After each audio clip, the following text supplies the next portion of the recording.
A saga do Prêmio Nobel. Versão e distribuição Sinapse. A saga do Nobel é a história das grandes descobertas e das ideias do século XX. Einstein, Curie, Pavlov, Fleming e também Camus, Hemingway, Luther King e o Dr. Schweitzer já se tornaram lendas. 2 prêmios Nobel europeus revolucionaram a medicina contemporânea. O alemão Robert Koch, que descobriu o bacilo da tuberculose, e o inglês Alexander Fleming, com a penicilina.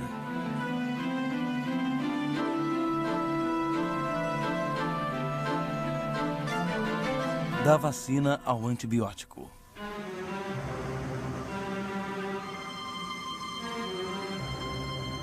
Durante séculos, os homens viveram angustiados com as epidemias que dizimavam os continentes. O pavor era ainda maior devido ao mistério que cercava essas calamidades.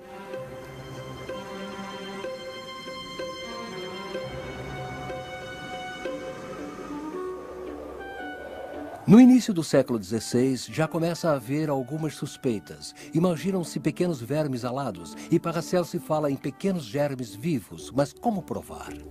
Na época não existiam microscópios. No fim do século XVII, um precursor holandês se apaixona pela ótica. Ele multiplica as lentes e consegue observar no tártaro dentário pequenos animálculos movendo-se de forma encantadora. O italiano Spallanzani consegue 50 anos mais tarde uma nova proeza. Ele guarda caldo de carne fervido e constata que os germes só aparecem quando o frasco fica em contato com o ar. Ele deduz que são os germes do ar que alteram o líquido e refuta a tese da geração espontânea. É bem verdade que na época ainda se pensava que a vida surgia espontaneamente. Spallanzani também consegue isolar um único micróbio em uma gota de água e observa que ele se divide formando 2 descendentes, 4, 8 e daí por diante. É a divisão por cisciparidade.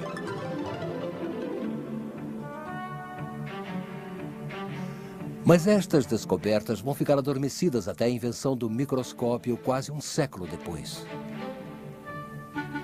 Um instrumento que vai permitir a observação do mundo ameaçador dos micróbios, isto é, das bactérias e fungos de tamanho inferior ao micron. Um homem de tamanho médio mede 1,70 m. A pulga mede 1 milímetro. A célula 100 vezes menos e o micróbio 1000 vezes menos. Já o vírus mede 1/10 de milésimo de milímetro. Aí então, Robert Koch... Ainda não. Primeiro foi Louis Pasteur. Em 1865, Pasteur decide verificar a tese de Spallanzani. Ele estuda as fermentações, o açúcar das frutas que se transforma em álcool, o vinho em vinagre, o leite que coagula. Em um balão de gargalo longo e sinuoso, ele coloca um caldo de matéria orgânica que ele aquece. Como o ar frio é atraído pelo ar quente, os germes penetram no gargalo, mas por causa da curvatura, não conseguem atingir o caldo, que fica intacto, sem mofo. Pasteur vira o balão para que o caldo se misture com os germes. Ele o devolve à posição correta e constata que logo aparecem mofos. Germes invisíveis a olho nu pululam na atmosfera e se alimentam das matérias orgânicas. La génération spontanée, je la cherche depuis 20 ans. Dans l'état actuel de la science, la génération spontanée est une chimère. No mesmo ano, quando estudava uma doença do bicho da seda, Pasteur demonstra que o contágio é uma realidade. Ce qui cause l'épidémie, c'est la médecine et son personnel qui transporte le microbe d'une femme malade à une femme saine. É uma revolução na história da medicina.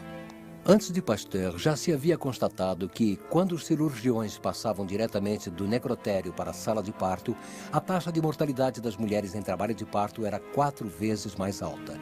Foi preciso aguardar as provas científicas para que as regras de higiene fossem adotadas. Os cirurgiões começam finalmente a desinfetar os instrumentos e a lavar as mãos. Quando Pasteur fez essas descobertas, Robert Koch ainda era estudante.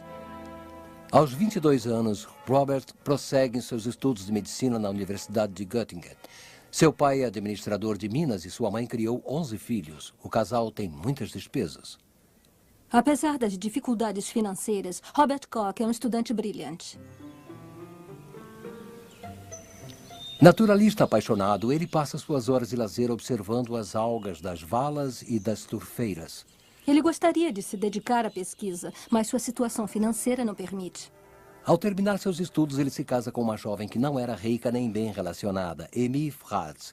Ela usa suas pequenas economias para comprar um microscópio de última geração. Robert Koch poderá, enfim, iniciar suas observações e experiências. Em 1872, ele aceita um posto de médico distrital em Folstein, na Silésia, e instala um laboratório provisório separado de seu consultório apenas por uma cortina. O casal terá uma filha, Gertrude. Amy é uma companheira atenta e totalmente devotada. Sendo médico da área rural, Koch está em contato frequente com uma estranha doença do gado, o carbúnculo, endêmico na Silésia. O gado morria em 48 horas. Esta doença, por vezes, acometia o homem e era, com frequência, fatal. Já em 1873, Koch observa no microscópio o sangue e o baço das vítimas. Descobre bactérias em forma de bastonetes idênticos no homem e no animal. Suas dimensões são suficientes para se poder distingui-las com facilidade no meio dos glóbulos de sangue. Mas Koch precisa resolver um enigma. A vida das bactérias dura apenas alguns dias, mas a doença reaparece nas mesmas pastagens no verão seguinte ou até vários meses mais tarde. E o acaso ajudando? Koch justapõe mal 2 lâminas de vidro, portanto, uma parte da cultura fica exposta ao ar. Ele constata que, sob efeito do oxigênio, as bactérias formam filamentos longos arrematados por pequenos grãos. Quando as bactérias morrem, os pequenos grãos permanecem intactos. São os esporos, que, como todas as outras sementes, são capazes de germinar depois de vários anos. Quando o cadáver do animal se decompõe, os esporos penetram no solo. Um outro rebanho poderá ingeri-los quando estiver pastando naquele local, meses depois ou até depois de vários anos. Koch resolve o enigma. São os esporos que transmitem as bactérias do carbúnculo para o animal sadio. Estamos em 1875. Ele está com 32 anos e seu mérito é ainda maior pelo fato de haver trabalhado sozinho, sem ajuda oficial e longe de qualquer centro científico. Em seu isolamento, esse clínico geral autodidata em biologia teria ignorado até os trabalhos de Pasteur. Pasteur, ao contrário, já teria ouvido falar das descobertas de Koch, quando em 1877 ele passa a estudar o carbúnculo. Em maio de 1881, Pasteur observa que as bactérias do carbúnculo perdem a sua virulência quando expostas ao oxigênio do ar. Ele decide então fazer uma experiência. Ele pega 2 grupos de carneiros. No primeiro grupo, ele injeta as bactérias enfraquecidas. Estes carneiros continuam com saúde perfeita. A seguir, ele injeta bactérias virulentas nos 2 grupos. Somente os carneiros do segundo grupo contraem a doença. Como estes carneiros não receberam a injeção de bactérias enfraquecidas, não fabricaram anticorpos. É o princípio da vacinação. Milagre, Pasteur é aclamado por todos. Koch, nomeado para o Ofício Imperial de Saúde de Berlim, pode agora acompanhar os trabalhos de Pasteur. Quando os 2 cientistas se encontram em agosto de 1881 em um congresso de medicina, Pasteur parabeniza Koch por seus métodos de cultura. É um grande progresso, senhor. Mas Koch aceita mal a glória de Pasteur, que ofusca o brilho da sua. Ele se posiciona contra a ideia da vacinação, afirmando com certa arrogância que é impossível atenuar a virulência das bactérias. Pasteur demonstra o contrário, expondo pela primeira vez o resultado das suas descobertas sobre a vacinação. Koch contesta a confiabilidade de seu método. Ele diz a Pasteur: O senhor não é médico. É verdade, Pasteur era químico. Esta rivalidade entre os 2 grandes cientistas vai durar até a morte de Pasteur. Mas terá tido o mérito de servir como estímulo. Em 1882, Koch volta a ser o astro com a descoberta do bacilo da tuberculose. Pode-se imaginar a repercussão na Europa e no mundo. A tuberculose é a doença do século. Mikroskopische Bild eines durch Tuberkulose zerstörten Lungengewebes.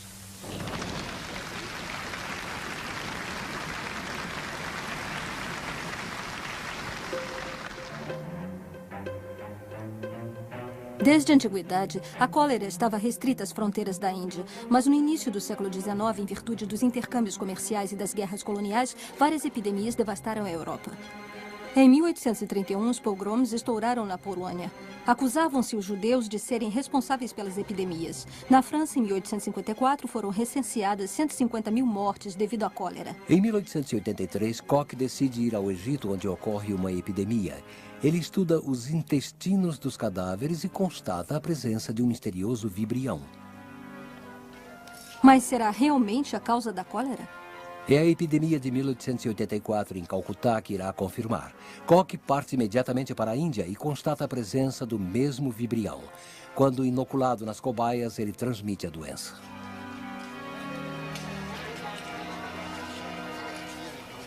Quando retorna a Berlim, Koch é convidado pelo chanceler Bismarck pessoalmente para uma entrevista sobre suas experiências.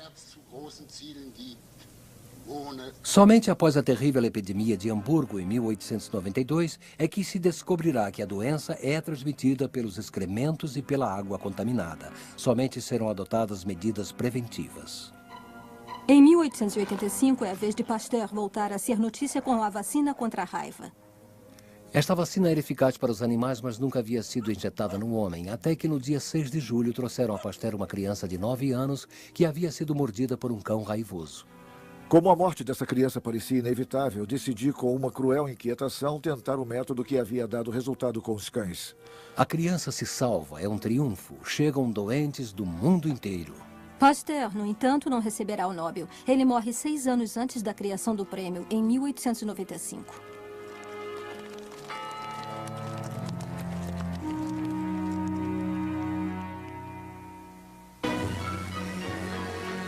Koch está então no apogeu de sua carreira.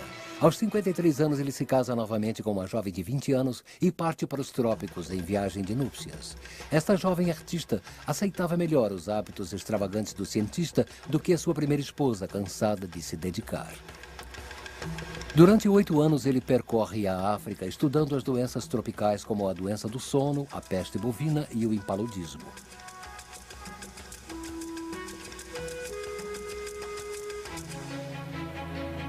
Em 1905, ele recebe o Prêmio Nobel de Fisiologia e Medicina.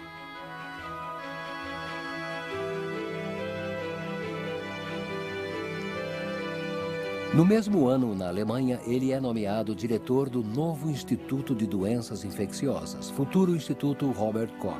Os governos estrangeiros não param de convidá-lo. No Japão, ele é até recebido pelo imperador Kitasato. Lá é construído um templo Shinto, onde celebram cultos em sua homenagem. Mas, ironia do destino, o homem que dedicara sua vida a combater os micróbios não escapará da epidemia de gripe em 1910, falecendo aos 67 anos.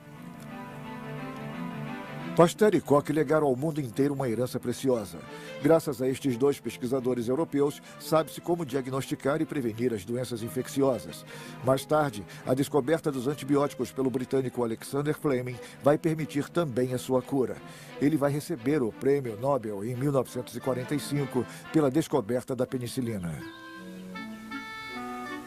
No dia 6 de agosto de 1881, Alexander Fleming vem ao mundo numa fazenda do condado de Ayrshire, na Escócia. É o caçula de uma família de modestos agricultores. Passa seus momentos de lazer contemplando a natureza nas florestas e campos vizinhos. O homem do campo talvez trabalhe mais pesado, mas tem uma vida mais humana. Não faz a mesma coisa todos os dias.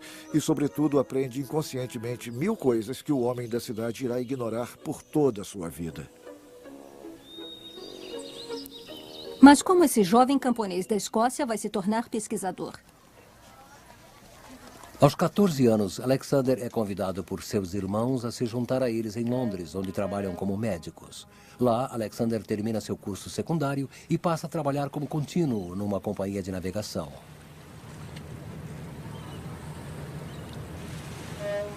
É aí que a sorte lhe sorri?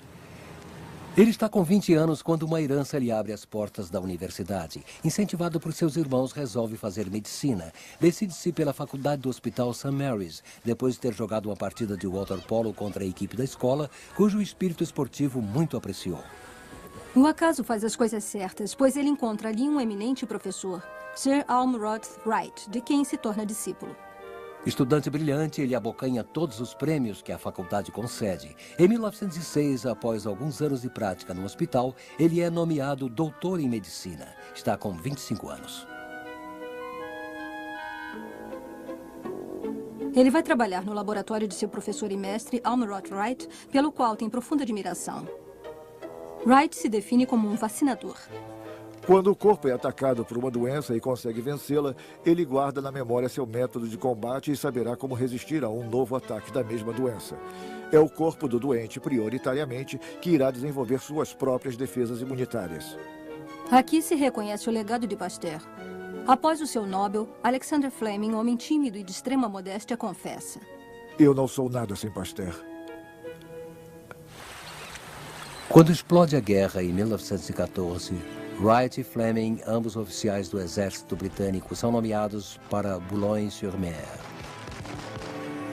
O cassino foi requisitado para tratar os grandes feridos de guerra. Lá os dois convivem com graves doenças, gangrena, tétano, septicemia. Nesse gigantesco e terrível laboratório natural, os dois médicos farão uma importante descoberta. Eles percebem que os antissépticos existentes na época não tinham eficácia alguma sobre os ferimentos. Iniciam então um importante trabalho de pesquisa sobre os mecanismos da infecção. Ao aquecer um tubo de vidro, Fleming forma nele várias pequenas cavidades para criar o que ele chama um ferimento artificial. Ele enche este tubo com um líquido infectado e o esvazia. Ele volta a enchê-lo com uma solução antisséptica, deixando-o incubar por 24 horas. Finalmente, ele joga o antisséptico fora e enche o tubo com um preparado orgânico. Quando aquece o tubo, ele constata que os germes se desenvolveram. Eles tinham ficado nas cavidades onde o antisséptico não pôde penetrar. Ele prova que os antissépticos tradicionais, por demais concentrados, destroem principalmente os micróbios nocivos e os glóbulos brancos defensores do organismo. Quando estão pouco concentrados, eles destroem somente os glóbulos brancos e os micróbios que permaneceram ativos se desenvolvem facilmente no organismo sem defesa. Fleming e Wright preconizam que se limite o tratamento das feridas à limpeza com soluções à base de sódio, o que permite, por uma irrigação melhor da zona contaminada, que os glóbulos brancos exerçam seu combate. Apesar das repetidas recomendações, o mundo da medicina vai continuar utilizando esses perigosos antissépticos até a Segunda Guerra Mundial. Em 1918, Fleming retorna ao Hospital St. Mary's para o departamento de vacinas dirigido por Wright. Uma das suas missões é o aperfeiçoamento da vacina contra a gripe. Uma doença que havia provocado 22 milhões de mortes, ou seja, mais do que a Primeira Grande Guerra.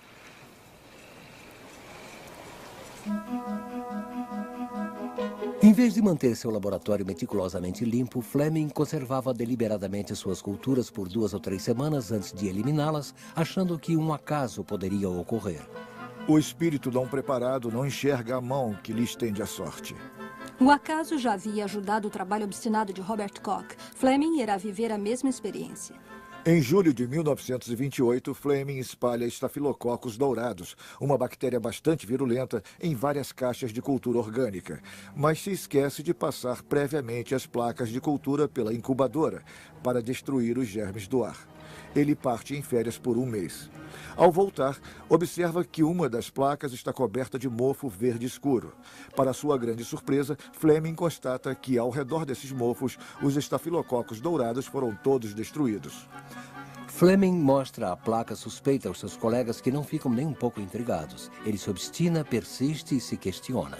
Ao filtrar os mofos inoportunos, ele constata a presença de um fungo, o Penicillium notatum. Ele percebe que este fungo, em contato com os estafilococos, produz uma substância que tem o poder de neutralizá-lo. Ele dá a esta substância o nome de penicilina. Fleming está convencido de que fez uma grande descoberta. Ela é publicada em 1929.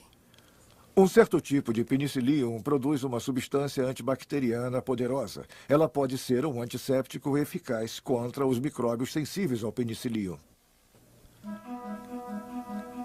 A aventura da penicilina poderia ter começado nesse ano de 1929 e ter evitado várias mortes. Mas será preciso esperar 10 anos até que este primeiro antibiótico tenha uma utilização efetiva. Os cientistas continuam indiferentes até mesmo quando Fleming se pronuncia no Congresso de Medicina em 1936. Eu falei da penicilina, mas me faltou eloquência. Ninguém deu atenção. São consideráveis os recursos necessários para estas pesquisas. Ele não tem verba para contratar os químicos que poderiam ajudá-lo a isolar e estabilizar essa intrigante substância. São os bioquímicos Florey e Chen que conseguirão fazê-lo em 1940, no Instituto de Oxford. Quando sabe da novidade, Fleming fica transtornado. Seu sonho, enfim, se realizou. Vai poder contemplar a sua substância em estado puro. Vai a Oxford para encontrar Florey e Chen, que ficam surpresos. Pensavam que ele havia morrido. Sobre eles, Fleming dirá: Eles são os cientistas químicos que eu gostaria de ter tido ao meu lado em 1929. Em 1942, um amigo de Fleming sofre de meningite aguda e morre. Na noite de 6 de agosto, Fleming telefona a Florey, que possui a única amostra de penicilina pura. Florey não hesita um segundo em mandá-la para Fleming. Este injeta a substância no seu amigo, que em uma semana está curado. O Times de Londres fala em milagre médico. É o início da reputação mundial de Fleming. Nessa época, a Segunda Guerra Mundial está no auge. Nas frentes de batalhas e nas cidades, milhares de homens são feridos e mortos. Outros morrem de epidemias ou de doenças infecciosas. A penicilina parece o remédio milagroso. Mas para ser testada em grande escala, seriam necessárias grandes quantidades e um investimento colossal. A Inglaterra, envolvida no conflito, não tem condições de fornecer a Florey e Chen os meios necessários. Os dois químicos conseguem convencer os americanos. A penicilina cura 200 pessoas em 1943 e 500 em 1944. Nos meses seguintes à liberação, somente as tropas americanas baseadas na França são regularmente abastecidas. Mesmo a venda no mercado negro não é suficiente para atender às necessidades. Os médicos estão tão aflitos que chegam a colher a urina dos soldados americanos que tomaram penicilina para extrair a substância de forma ilícita.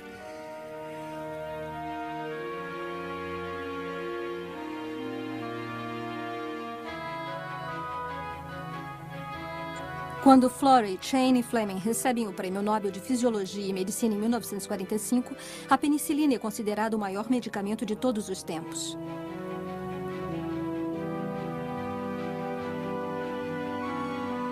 Fleming suscita o entusiasmo de todos. São muitos os títulos universitários, acadêmicos, condecorações e recepções. Eu lamento não poder me acostumar a toda essa agitação, mas acho que vou ter que me conformar. Alexander Fleming morre em 1955 em Londres, 10 anos após ter recebido o Prêmio Nobel. Antes de morrer, ele confessa com certo humor britânico: Eu jamais teria descoberto a penicilina nos laboratórios atuais, onde as regras de higiene devem ser rigorosamente respeitadas. Diferentemente dos antissépticos tradicionais, o antibiótico só destrói as bactérias nocivas e preserva os glóbulos brancos.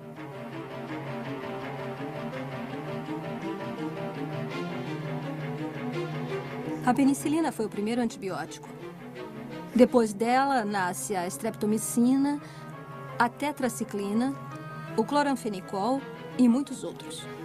A maioria das espécies bacterianas responsáveis por terríveis epidemias podem ser finalmente destruídas. Meningite, febre tifoide, tuberculose, sífilis e também afecções tão banais e nocivas como a angina. Os antibióticos estão entre os remédios mais vendidos nas farmácias, mas cuidado, não se deve abusar. O consumo exagerado do antibiótico enfraquece consideravelmente o efeito do medicamento. Os micróbios aprendem a resistir ao antibiótico e evoluem. Os doentes portadores destes bacilos podem infectar as pessoas que os cercam e fazer com que adquiram uma doença resistente aos antibióticos. Além do mais, a produção dos antibióticos ainda é muito cara e, por conseguinte, de difícil implantação nos países pobres. Atualmente, a tuberculose é a primeira causa da mortalidade provocada por um agente infeccioso. Ela é responsável por 3 milhões de óbitos por ano. 1/3 da população mundial está infectada pelo bacilo. Em 1996, o impaludismo atingiu 450 milhões de pessoas. 2 milhões morreram, principalmente crianças. De 20 anos para cá, 24 milhões de pessoas foram infectadas pela AIDS, das quais 4 milhões morreram.